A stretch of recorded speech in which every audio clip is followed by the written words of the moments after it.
হঠাৎ করে উত্তপ্ত জাহাঙ্গীরনগর বিশ্ববিদ্যালয়। নারী শিক্ষার্থীকে ধর্ষণ চেষ্টার ঘটনায় অভিযুক্তকে গ্রেপ্তারের দাবিতে শিক্ষার্থীদের ৪৮ ঘণ্টা পেরিয়ে যাওয়ার পর প্রক্টরিয়াল বডিকে অবাঞ্ছিত ঘোষণা করে আন্দোলনকারী শিক্ষার্থীরা। জাহাঙ্গীরনগর বিশ্ববিদ্যালয়ের প্রক্টর অধ্যাপক রাশিদুল আলমের পদত্যাগের দাবিতে তার অফিসে শিক্ষার্থীরা তালা ভেঙে ঝুলিয়ে দেয় নতুন তালা। আমরা দাবি দিয়েছি ৪৮ ঘন্টা, কিন্তু সময় হয়েছিল ৭২ ঘন্টা, যেখানে ডিবি, পুলিশ, আর্মি সহ একটা আসামিকে খুঁজে বের করতে পারছে না। বর্তমান প্রক্টরিয়াল বডিকে অবাঞ্ছিত ঘোষণা করেছি, প্রক্টর অফিসে তালা দেওয়া হয়েছে এবং আগামীকাল থেকে রেজিস্ট্রার প্রশাসনিক ভবনের সব কাজকর্ম বন্ধ থাকবে। আমরা রেজিস্ট্রার বিল্ডিং অবরোধ করব। ১৫ মে শুক্রবার মিছিল নিয়ে উপাচার্যের বাসভবনে যায় শিক্ষার্থীরা। সেখানে উপাচার্য অধ্যাপক কামরুল আহসানের সাথে উত্তপ্ত বাক্য বিনিময় হয় আন্দোলনকারীদের। আন্দোলনকারী ছিলাম ফ্যাসিস্টের বিরুদ্ধে।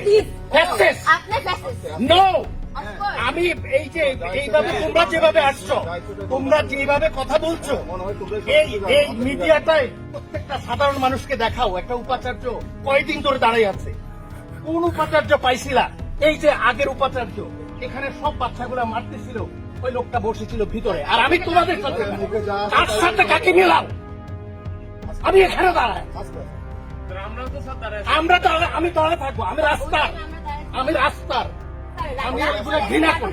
পরে গণমাধ্যমকে জাবি উপাচার্য জানান, প্রক্টরিয়াল বডির কোনো গাফিলতি আছে কিনা তা তদন্ত কমিটি করে খতিয়ে দেখা হবে। এটা হচ্ছে আইন শৃঙ্খলা বাহিনীর সঙ্গে আমরা আলাপ করেছি। ওনারা বলেছে যে আমরা চেষ্টা করেছি, যে আমাদের কিছু অগ্রগতি আছে, ইনশাআল্লাহ আমরা সফল হব, এভাবে বলেছে।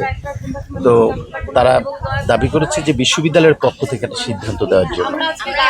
তো আমরা সেজন্য বলেছি, যেহেতু বিশ্ববিদ্যালয় মানে ভাইস চ্যান্সেলর তো একটা প্রতিষ্ঠান, তিনি একটা নিয়মে চলেন, ফলে এ বিষয়ে আমি আন্দোলনকারীদের সামনে এই বাড়ির আঙ্গিনায় দাঁড়িয়ে ঘোষণা করার সুযোগ নেই। এ বিষয়ে দোষী কি সেটা সাব্যস্ত করা দরকার, এই জন্য আমি সময় চেয়েছি। দাবি অনুযায়ী প্রক্টর পদত্যাগ না করলে প্রশাসনিক ভবন অবরোধ করা হবে বলে হুঁশিয়ারি দেন শিক্ষার্থীরা।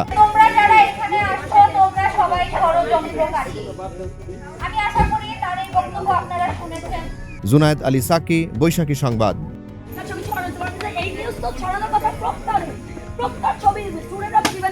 তার ২ ঘন্টা পরে কিভাবে আমার নাম দিয়ে আমার ছবি দিয়ে বলা হয় যে আমি এক্ষুনি থানায় যে কেস করতে পারি।